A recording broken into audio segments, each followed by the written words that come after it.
Кристина Константиновна, отчет, который вами был представлен, я с ним ознакомился. Как известно, в форштатном расписании произошли изменения. Часть полномочий переданы новому Министерству энергетики и транспорта. При этом ключевая роль министерства остается без изменений.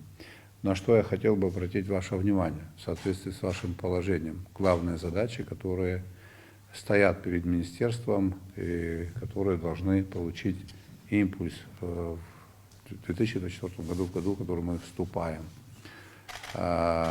Обеспечение государственной экономической политики, направленной на устойчивое развитие экономики нашего государства.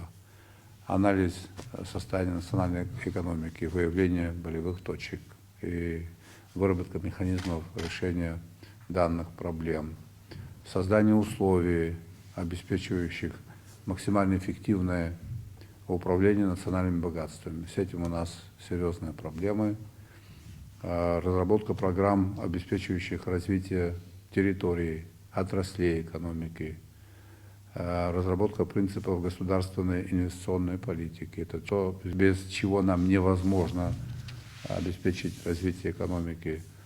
Создание благоприятных условий для осуществления свободного предпринимательства, поддержка субъектов малого и среднего бизнеса, привлечение иностранных инвестиций и кадровое обеспечение приоритетных отраслей экономики. Вот задачи, которые мы с вами должны решить. Ранее мы говорили о приоритетах.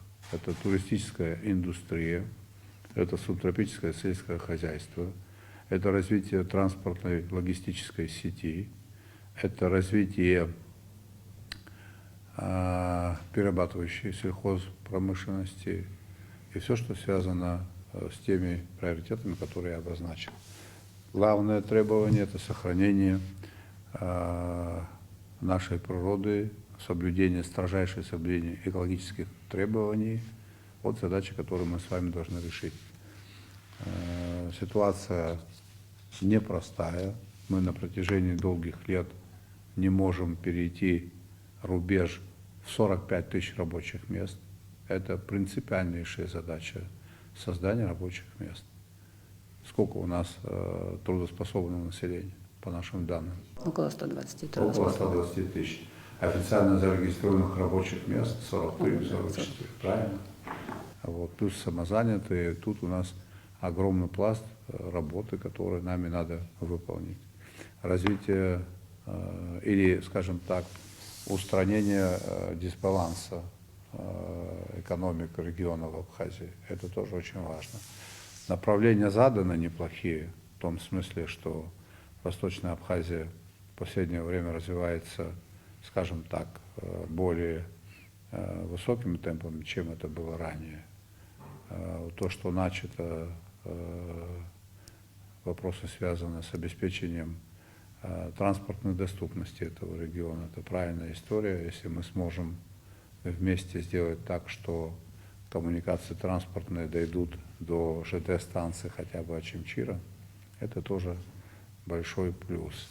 Поэтому вот эти вопросы, им нужно будет уделять особое внимание. К сожалению, мы по какой-то непонятной для меня причине в этом году тоже не смогли выполнить инвестпрограмму в полном объеме.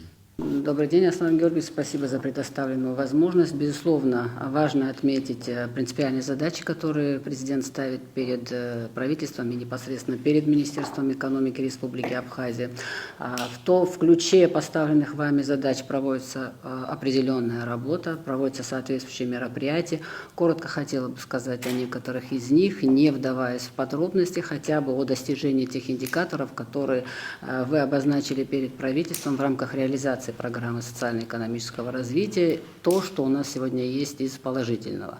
Уже по предварительным итогам нами сформированы данные по показателям, связанным с исполнением доходной части бюджета, с среднемесячной заработной платой в целом по экономике и непосредственно по бюджетной сфере, и по оперативным данным по объемам достижения ВВП. Целевые показатели 2022 года и целевые показатели 2023 года по оперативным данным уже достигнуты. В этом смысле нам не предстоит корректировать те задачи, которые вы перед нами ставили в рамках пятилетнего периода, поэтому мы сейчас приступаем к реализации мероприятий по 2024 году. Если нужно будет конкретно по показателям, я доложу, но в целом динамика хорошая. У нас ВВП предварительно, я еще раз говорю, это оперативные данные, превысит 60 миллиардов рублей, среднемесячная заработная плата в целом по экономике 21,7, при плановом показателе 20 тысяч рублей, среднемесячная заработная плата в бюджетной сфере достигла 27,9 тысяч рублей. Это тоже выше того показателя, который вы нам задавали для правительства к реализации в 2023 году. Безусловно, хочу подчеркнуть, что вы правильно обратили внимание относительно наличия переходящего остатка по инвестпрограмме. Хочу объяснить причины наличия переходящего остатка в сумме 229 миллионов рублей. Ну, во-первых, это связано было с тем, что, как вы знаете, у нас проводилась определенная работа по корректировке объема финансовой помощи в конце года. И в связи с вопросами, связанными с энергетикой, у нас решение было принято только 26 декабря, а финансирование физически было осуществлено только 29 декабря, поэтому часть средств физически невозможно было освоить. Это порядка 74 миллионов рублей выполненных работ, которые мы могли профинансировать в конце года. Кроме того, была проведена, соответственно, корректировка инвестпрограммы и часть мероприятий для формирования баланса, финансовых средств с учетом резервирования средств на энергетику, а также секвестированием бюджета, в Российской Федерации нам пришлось провести определенные корректировки, поэтому у нас и сформирован остаток. При этом я хочу обратить ваше внимание, что все переходящие остатки прошлых программ фактически освоены на 99%. Это говорит о том, что те остатки незначительные, которые есть, это экономия, которая будет использоваться в следующем году. Также хочу обратить ваше внимание, что объем инвестпрограммы, как я сказала, секвестирован на 10%, лимиты программы уже, соответственно, утверждены. На 2024 год это 1 030 миллионов и, соответственно, по 1 155 в 2025 и в 2026 году. И, к сожалению, вынуждена констатировать, что нам пришлось незначительно сократить финансирование по отдельным мероприятиям. Понятно, спасибо. Хотел бы еще обратить внимание на следующую тему. Программа льготного кредитования. Это практически бесплатные деньги. 6% годовых – это значительно меньше, чем уровень инфляции. Это меньше. Поэтому вот у нас деньги, которые были зарезервированы за нами, это порядка 10 миллиардов рублей.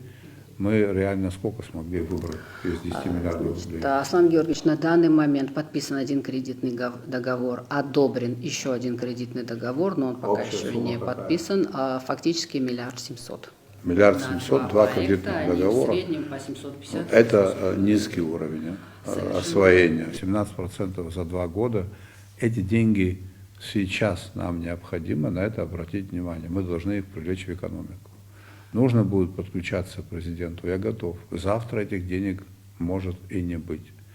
Что для этого надо? Подготовьте предложения. Я готов ими заняться. Потому что на таких условиях даже российские бизнесмены у себя не могут найти деньги. А нам такие условия предоставлены. И кто бы там что ни говорил, желательно, конечно, если мы смогли бы соблюсти принцип следующий: выравнивание экономического потенциала Восточно-Западной Абхазии. Если по такому принципу не получается, неважно, в каких регионах это будет реализовано, тот или иной проект, он должен быть реализован.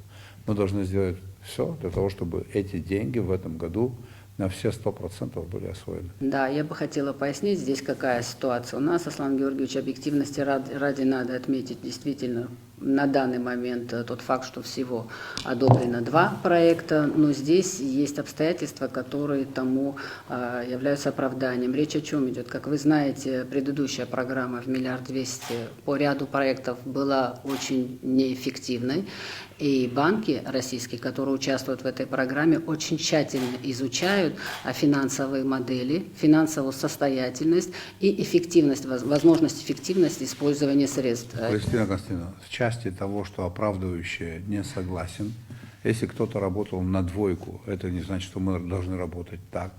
Процесс адаптации прошел, мы этим занимаемся более 2 лет. Это никого ни в чем не оправдывает. Вы обозначили ряд особых задач в части формирования полноценного учета и статистики, и я думаю, что соответствующий орган управления будет более детально докладывать вам. Но хочу сказать, что в этом направлении, значит, ваше поручение мы постепенно, не так быстро, как хотелось бы, но реализуем. Часть мероприятий была реализована в 2023 году, и достаточно большой объем будет реализовываться в 2024 году. Это касается и учета индивидуальных предпринимателей, непосредственно учета реально, значит, выплачиваемой заработной платы, значит, полноценного формирования бухгалтерского учета и отчетности, которые попадают в органы статистики, потому что те данные, которые в итоге формируются, у вас непосредственно тоже, как и у многих, вызывают определенные сомнения, поэтому в этом смысле у нас определенная работа ведется. Хочу также обратить внимание, вы в начале, значит, своего выступления обратили внимание на необходимость особого внимания, значит, со стороны Министерства экономики в части поддержки малого и среднего бизнеса. Здесь тоже определенная работа проводится, но самое главное, Аслан Георгиевич, к сожалению, за столько лет базовый закон Республики Абхазия, который определял бы, значит, что у нас является малым и средним бизнесом, на данный момент, на текущий момент еще не принят. Поэтому Министерство экономики ставит себе задачу в этом году внести в установленном порядке законопроект для того, чтобы мы могли его, значит, впоследствии уже реализовывать на практике. Но определенные мероприятия в рамках поддержки проводятся и за счет бюджета Республики Абхазия, и за счет финансовой помощи Российской Федерации. Это в отчете об этом сказано. Кристина Константиновна, еще раз хочу обратить ваше внимание на исключительную роль вашего ведомства в развитии экономики. Ни одно ведомство не наделено таким спектром задач, как ваш. Еще раз. Разработка и реализация государственной экономической политики.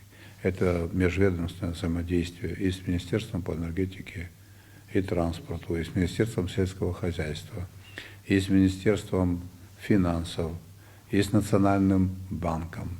Анализ состояния национальной экономики. Это тоже вся национальная экономика, да, на всей задач. Территории. Поэтому задача, которая стоит перед нами, должна быть выполнена. Именно такой подход, координирующая роль, взаимодействие с ведомствами, развитие отраслей, развитие территории, в соответствии с теми приоритетами, которые обозначены. Кто бы что ни говорил, более подходящего для нас, с учетом нашей географии, нашей культуры, приоритета как туризм, нет. Это возможность сохранения в известной степени своей национальной культуры, это возможность сохранения в том числе села за счет той продукции, которая в селе может быть произведена и востребована на местном рынке. Вот эти задачи надо постоянно помнить и над ними работать. Вот входящие цифры у нас по итогам есть, рабочие места, объемы привлеченных инвестиций в экономику, частные, государственные. Государственные инвестиции пошли у нас там в отрасли экономики, в сельское хозяйство, того, чего ранее не было. И необходимо это все наращивать. И приоритет, конечно же, это привлечение частных инвестиций. Мы с вами неоднократно говорили, нам необходимо создать около 50 тысяч рабочих мест.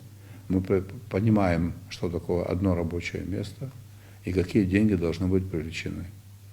Если мы не будем действовать решительно, сознанием дела, обеспечить экономический суверенитет государства мы не сможем. А нам необходимо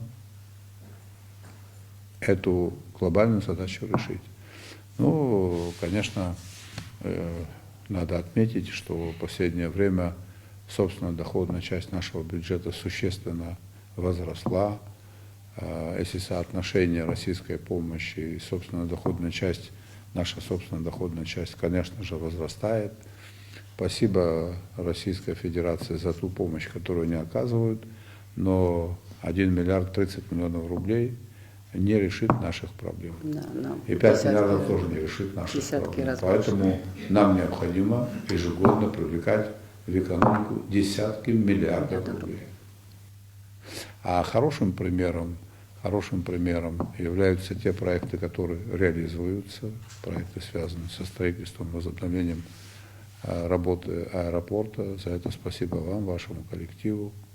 И реализация проектов в рамках льготного кредитования. Люди внимательно, бизнес за этим следит.